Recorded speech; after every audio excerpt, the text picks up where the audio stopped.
നിങ്ങൾ പല ചോദ്യങ്ങളും ചോദിക്കുമ്പോൾ ആ ചോദ്യങ്ങളിൽ നിന്നെല്ലാം ബുദ്ധിപരമായി ഒഴിഞ്ഞോടിയിരുന്ന ഒരാൾ ഇപ്പോൾ താൻ വില്ലാളി വീരനെ പോലെ ഷാഫി പറമ്പിൻ്റെ മറവിൽ പ്രത്യക്ഷപ്പെട്ടിട്ടുണ്ട്. അപ്പോൾ അതിപ്പോൾ സ്വാഭാവികമായി കേരളത്തിലെ ഒരു നിങ്ങൾ മാധ്യമങ്ങളെ സംബന്ധിച്ച് നിങ്ങൾക്ക് സെൻസേഷനലായ ഒരു വാർത്ത കിട്ടിയാൽ പഴയ ചില കാര്യങ്ങളൊക്കെ നിങ്ങൾ പോലും മറന്നുപോകും എന്നൊരു പ്രതീക്ഷ അവർക്കെല്ലാം ഉണ്ട്. ഇപ്പോൾ പുതിയ ഈ സാഹചര്യത്തിൽ വൈറ്റ് വാഷ് ചെയ്ത് പഴയൊരു ആളെ ഇറക്കിയിട്ടുണ്ടല്ലോ, നിങ്ങൾ കണ്ടല്ലോ ഇന്നത്തെ പ്രധാനപ്പെട്ട വാർത്ത അതല്ലേ. നിങ്ങൾ പല ചോദ്യങ്ങളും ചോദിക്കുമ്പോൾ ആ ചോദ്യങ്ങളിൽ നിന്നെല്ലാം ബുദ്ധിപരമായി ഒഴിഞ്ഞോടിയിരുന്ന ഒരാൾ ഇപ്പോൾ താൻ വില്ലാളി വീരനെ പോലെ ഷാഫി പറമ്പിൻ്റെ മറവിൽ പ്രത്യക്ഷപ്പെട്ടിട്ടുണ്ട്. അപ്പോൾ ഇതൊക്കെ തന്നെയാണ് ഉദ്ദേശം എന്ന് നമ്മൾ മനസ്സിലാക്കുക. കേരളത്തിനകത്ത് സമാധാനാന്തരീക്ഷം തകർക്കുക എന്നുള്ളതാണ് ഇവരുടെ എല്ലാ ഉദ്ദേശം. ആ ഉദ്ദേശം അവർ നടപ്പിലാക്കുന്നു.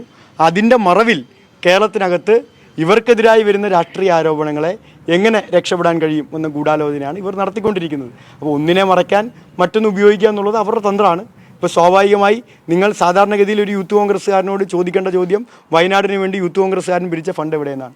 ആ ചോദ്യം ചോദിക്കാതിരിക്കാൻ വേണ്ടി അവർക്ക് പുതിയ വിഷയങ്ങൾ വേണം, സ്വാഭാവികമാണ്. അപ്പോൾ അത് അവർ ചെയ്തുകൊണ്ടേയിരിക്കും.